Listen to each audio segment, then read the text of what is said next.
Bonjour à tous et bienvenue dans cette vidéo. Aujourd'hui, j'ai décidé de vous donner 10 outils gratuits pour trouver des mots-clés pour votre référencement naturel. Alors, pourquoi est-ce que c'est intéressant de chercher des mots-clés pour votre référencement naturel? Parce que sur Google, il faut savoir qu'il y a des mots-clés qui sont beaucoup recherchés et qui ont beaucoup de concurrence. Il y a des mots-clés qui sont beaucoup recherchés qui ont moins bien de concurrence. Déjà, c'est déjà bien de trouver les mots-clés, comme on appelle la perle rare, et de trouver les mots-clés qui sont les plus intéressants. Et puis, il y a des mots-clés qui sont pas du tout recherchés. Et donc, du coup, travailler pendant une semaine sur un mot-clé qu'on pense qui est bon, mais qui en réalité n'est pas du tout recherché, c'est une perte de temps et c'est surtout une perte d'argent en termes de business. Donc aujourd'hui, j'ai décidé de vous trouver 10 outils.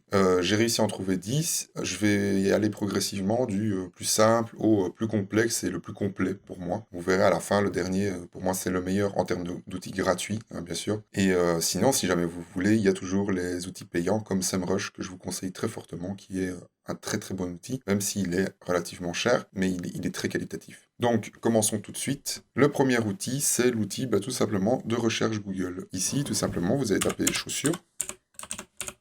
Et voilà, ici vous avez des options qui vous disent chaussures Nike, chaussures hommes, chaussures de sécurité, chaussures femmes, chaussures de ville, hommes. Et voilà, vous avez toute une sélection de mots-clés qui sont potentiellement recherchés quand même quelquefois. Parce que si Google les met là, c'est que Google sait qu'il y a des gens qui ont recherché ces termes-là. Donc c'est déjà un des outils. C'est très simple, il ne demande pas grand-chose. Le problème de cet outil, c'est que il ne nous donne pas le nombre de volumes et pas classé par ordre d'importance. C'est-à-dire que peut-être que chaussure homme est plus recherché que chaussure Nike. Donc le deuxième outil, c'est Hellslow Heskid.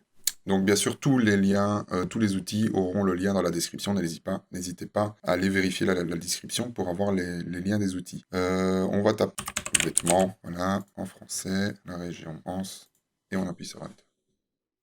Et voilà, comme vous voyez ici, qu'est-ce que ça fait? Ça vous crée un arbre de plusieurs champs. Donc ici, vous pouvez voir vêtements, c'est quoi les vêtements, qui va découler sur quel est le rôle du vêtement, qu'est-ce qu'un vêtement est un objet. Bon, ici, en l'occurrence, c'est un terme très générique, donc du coup, il va me faire des recherches très génériques. Mais ça permet de vérifier et d'aller voir la longue traîne de vos mots-clés. Alors ici, encore une fois, le problème, c'est qu'il n'y a pas de terme de nombre de recherche. Donc ce qui serait intéressant, c'est de faire, je vous montrerai dans un autre outil comment est-ce qu'on pourrait le faire facilement, de voir lequel est peut-être le plus probant à rechercher. Alors, on a un autre outil qui fait presque la même chose, qui est beaucoup plus connu par contre, qui s'appelle Answer the Public. Donc là, pareil, on va taper vêtements.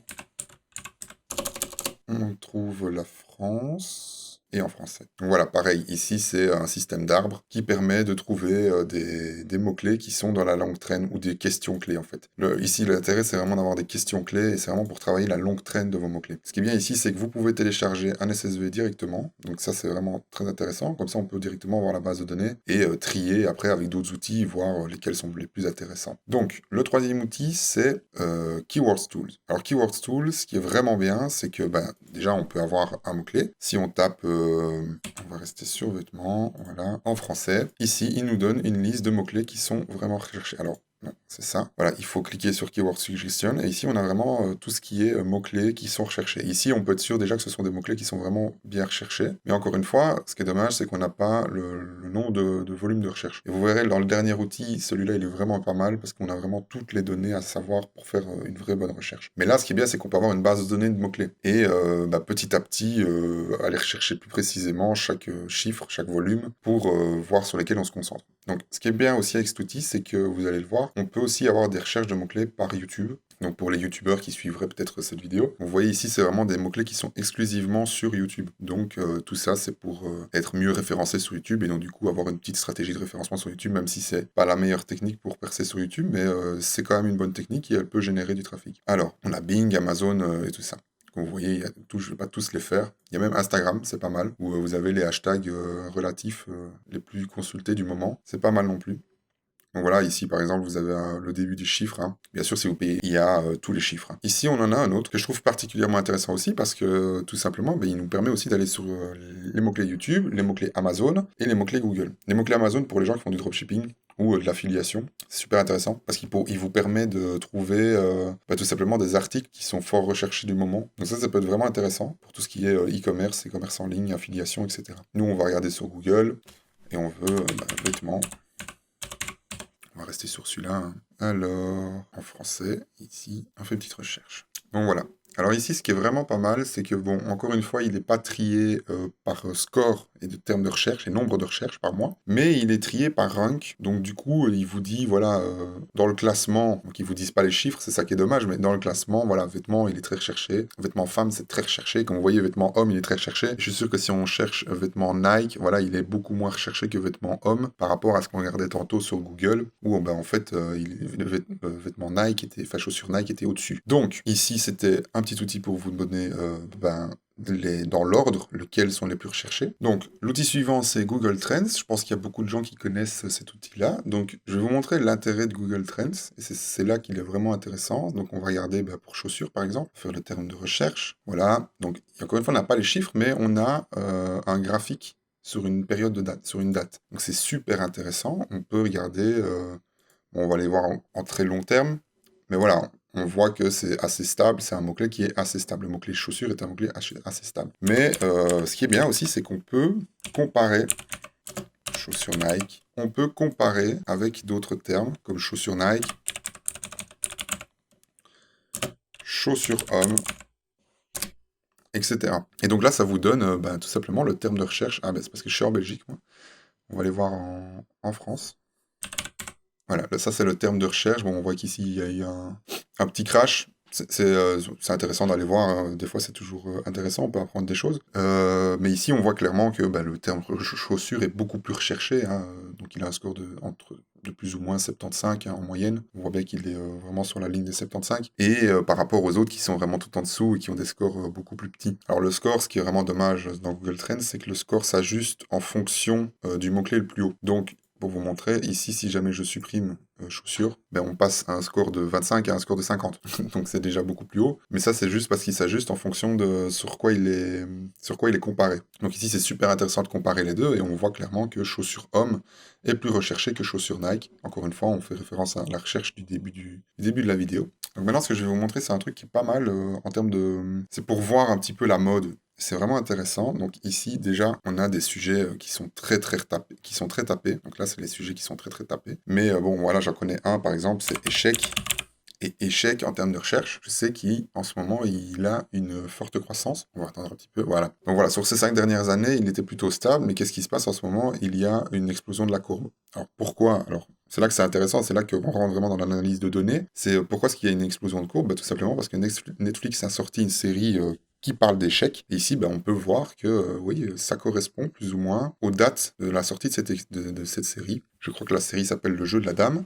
Et donc voilà, ça c'est pas mal avec Google Trends, c'est qu'on peut voir les effets de mode. Surtout qu'en plus, il vous propose, voilà, dame échec, tour échec, il vous propose des termes de recherche en relation avec. Donc ça peut donner des idées, et ça peut donner surtout des idées sur quoi s'implanter. Par exemple, vous faites du dropshipping, ben, en ce moment, c'est vraiment peut-être intéressant de faire des jeux d'échecs. Là, ça en chute, on verra plus tard. Mais voilà, c'est un terme qui pourrait être intéressant quand il sort. C'est pour ça qu'il faut vraiment toujours être à l'affût de l'actualité. Ensuite, on a un outil qui est gratuit, mais en même temps, il est un peu plus complexe à avoir. Pourquoi? Parce qu'il vous faut un compte Google Ads. Et pour avoir un compte Google Ads, il faut vous inscrire avec une carte bancaire. Mais ça ne demande aucun investissement en argent, c'est gratuit. Même le compte, la création du compte est totalement gratuite, c'est juste l'inscription de la carte bancaire qui est demandée. Donc le compte Google Ads, si les gens ne savent pas ce que c'est un compte qui permet de faire de la publicité sur Google, mais qui permet aussi de faire de la publicité sur Google, sur les sites. Également, c'est ce qu'on appelle la publicité display, donc c'est des petites bannières qu'on voit apparaître, ou même sur YouTube, des fois vous voyez des vidéos avant vos vidéos YouTube, ben, c'est grâce à Google Ads. Moi ici, ce qui m'intéresse vraiment, c'est l'outil que vous trouvez ici, hein, donc outils et paramètres. Vous trouvez dans outils de planification de mots-clés. Donc c'est ça. Une fois que vous êtes dessus, bah, vous tapez donc ici en français, vous choisissez bien la langue. Nous, on va décider de cibler la France, enregistrer. Vous avez vu qu'on peut vraiment cibler des petites parties. Si j'ai envie de cibler juste Paris, je peux cibler juste Paris. C'est vraiment très précis. C'est très intéressant. Donc, ici, on veut juste la France. On va pas... J'ai mis juste Paris. C'est pas grave. On va rester dessus. On va pas prendre de temps. On va écrire vêtements. Et on cherche les résultats. Et ici, on a un tableau qui nous classe. Alors voilà, on clique ici pour avoir le classement. Et ici, on a un tableau qui nous classe maillot de bain femme. Bah, par exemple, il est recherché 1000 à 10 000 fois. Pyjama, 1000 à 10 000 fois. Encore une fois, ici, on a des chiffres. C'est très intéressant. On a un niveau de concurrence qui est pas mal aussi. Attention, parce que la concurrence qui est ici, c'est une concurrence qui se base sur les recherches payantes. Mais ça donne quand même un bel indice sur la concurrence du mot-clé. Et ici, ben voilà, on dit que c'est un mot-clé qui est recherché entre 10 000 et 100 000 fois, quand même beaucoup, mais c'est quand même pas très précis. Je vais vous montrer dans le dernier outil qu'il y a moyen d'avoir des choses beaucoup plus précises. Alors, ben on voit qu'il y a un niveau de concurrence élevé, on voit que la recherche payante, elle a une fourchette basse de 32 cents et une fourchette haute de 99 cents. Et voilà, manteau fan ou d'une femme. Et ici, vous pouvez, en plus c'est bien, c'est que vous pouvez les sélectionner et après télécharger les idées de mots-clés.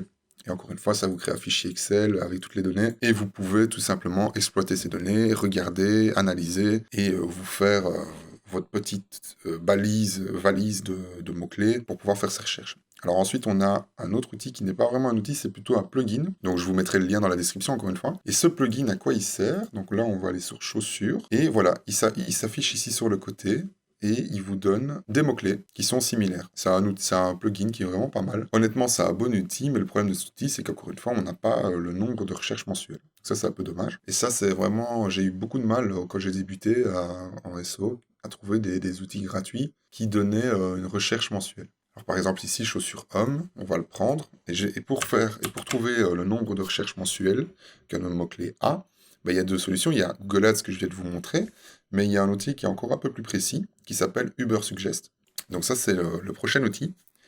Ubersuggest, c'est un site outil qui a été créé par Neil Patel, qui est quand même une grande ponte du SEO aujourd'hui dans le monde. Et que va permettre cet outil? Alors par contre, c'est un peu dommage parce que vous n'avez que 3 recherches par mois. Il y a moyen de les exploiter en utilisant plusieurs navigateurs et notamment en utilisant la navigation privée. Je crois qu'il y a moyen d'avoir un petit peu plus de recherche. Donc voilà, ici, ce qui est cool, c'est qu'on vous dit, ben voilà, ce mot-clé, le mot-clé chaussure homme, il a un nombre de recherches mensuel de 110 000 par mois. Ensuite, il vous dit aussi que ben, le score de difficulté SEO, il est de 78 sur 100. Ça, c'est vraiment une donnée vraiment très agréable à avoir parce que ça peut vous dire, ben voilà, ce mot-clé, il est peut-être beaucoup recherché, mais par contre, il a une concurrence assez élevée. 78, ça commence déjà un petit peu à être élevé. 78, il y a quand même moyen, avec une recherche de backlink optimisée, il y a moyen d'avoir des bons résultats. Ça vous donne le taux de clic, enfin le CPC moyen, et du coup la difficulté payante qui ici est de 100 sur 100. Et en dessous, ça c'est vraiment bien, on a des idées de mots-clés avec directement le nombre de volumes. Donc en fait, avec une recherche déjà, vous avez potentiellement une dizaine de mots-clés, parce que vous allez voir, ça ne comptabilise pas la recherche si on clique sur le bouton. Hop, ici j'ai fait une recherche, c'est la même recherche. J'ai pas encore épuisé mes autres données. Donc, ici, vous pouvez voir que ben, chaussures homme Nike, il a un volume de 9900, mais par contre, il a un SEO difficulty de 46. Donc, on passe quand même de 78 à 46. Donc, ce mot-clé-là est quand même beaucoup plus agréable à utiliser et à essayer de monter en SEO dessus que le mot-clé qui est au-dessus. Chaussures homme pas cher, pareil. Plus on descend, normalement, plus c'est bas. Hein, ouais, ici, 36. 36, c'est pas mal. Mais après, c'est un nom de marque, donc vous, ça ne vous sert à rien, sauf si vous vendez pour des marques. Mais voilà, l'outil Ubersuggest qui est pour moi le meilleur outil gratuit pour le moment sur le web. Mais il y a un autre outil qui est fourni gratuitement par Google, et je vais vous en parler tout de suite. Cet outil, c'est la Search Console. Donc voilà, ça c'est une capture d'écran d'un projet que je viens d'avoir. Donc c'est vraiment un tout nouveau projet que j'ai. Donc vous verrez, il n'est pas très optimisé, mais c'était pour vous montrer qu'en fait, même un site qui vient d'être indexé, donc qui n'a pas encore été optimisé, il y a moyen d'avoir déjà beaucoup d'informations. Donc, en fait, quand vous êtes dans la Search Console et que vous avez connecté votre site à la Search Console, vous allez dans Performance. Ensuite, dans Performance, vous activez ces 3 catégories-là pour avoir tout simplement le nombre de clics que vous avez eu sur les 28 derniers jours, le nombre d'impressions qu'il y a eu sur les mots-clés, le CTR moyen, donc le CTR moyen, c'est un pourcentage qui se fait entre le nombre de clics et le nombre total d'impressions, et puis vous avez la position moyenne du site. En fait, là où c'est intéressant, c'est il va vous trouver les requêtes. Bon, je les ai floutées pour un souci de confidentialité. Mais ici, vous avez des requêtes qui vont être, là on était sur chaussures tout à l'heure, mais imaginons que là c'est le mot chaussures, que vous avez 0 clic, peut-être parce que vous êtes en 9e position, mais que par contre il a une impression de 2. Donc peut-être qu'il ne faut pas s'y intéresser. Par contre, ici, on sait qu'on a vu on a un mot-clé ici qui génère 350 impressions en 28 jours. Donc ça veut dire que toutes les fois où vous êtes apparu, donc toutes les fois où vous avez été positionné par Google, il y a eu 350 impressions. Déjà là, vous avez une piste de recherche. Vous êtes en 10e place, il y a moyen de l'optimiser très facilement. Être franchement une page qui est déjà en 10e place, qui n'a pas encore été optimisée, ça peut être, c'est là qu'on va réussir à jouer un petit peu, et on va pouvoir essayer de l'optimiser à fond pour pouvoir être au moins dans le top 3, dans le top 5, pour d'abord être un peu plus gentil, et puis après on va essayer de charbonner pour être dans le top 3. Et ce qui est vraiment bien avec cet outil-là, c'est que voilà, on vous dit, voilà, ce mot-clé-là, il génère 355 impressions. Vous êtes en position 10, et c'est très précis, c'est précis, en fait ça fait une moyenne de toutes vos apparitions sur Google. Donc, il n'y a pas plus précis que Google pour dire les chiffres de Google, en fait, tout simplement. Et grâce à ça, vous pouvez déterminer sur quel mot-clé vous êtes déjà apparu, et sur quel mot-clé il faudrait peut-être mettre l'accent. Et il y a aussi, qui est pas mal, c'est que quand vous faites un site, des fois, vous ne pensez pas à certains mots-clés, et malgré tout, vous êtes quand même référencé dessus. Et donc, grâce à cet outil-là, vous pouvez voir, ah oui, j'ai été référencé sur ce mot-clé-là, il génère 192 impressions par mois, peut-être que ça peut être intéressant d'aller dessus. Bon, ici, c'est pas des super beaux chiffres, parce qu'encore une fois, je vais l'expliquer, c'est un cas d'école, c'est vraiment un cas de début de travail, il n'y a encore rien qui a été fait dessus. Mais justement, même au début, on peut déjà avoir des informations assez précieuses. Donc voilà, c'est la fin de cette vidéo. N'hésitez pas à la partager, à la liker et à la commenter. Si jamais vous avez d'autres outils, c'est intéressant, partagez-les, commentez d'autres outils dans les commentaires. Moi, ça m'intéresse toujours d'avoir d'autres aperçus. Si jamais vous avez des questions par rapport à cette vidéo, n'hésitez pas également d'aller dans les commentaires pour exprimer ça. Et pour finir, tout simplement, si jamais vous voulez que je fasse une autre vidéo sur un outil que j'ai présenté précisément comme par exemple Google Ads ou précisément comme la Search Console, parce que je sais bien que la Search Console est un peu compliquée au début à appréhender et Google Ads aussi, eh bien n'hésitez pas à me demander et peut-être que je ferai une vidéo dessus.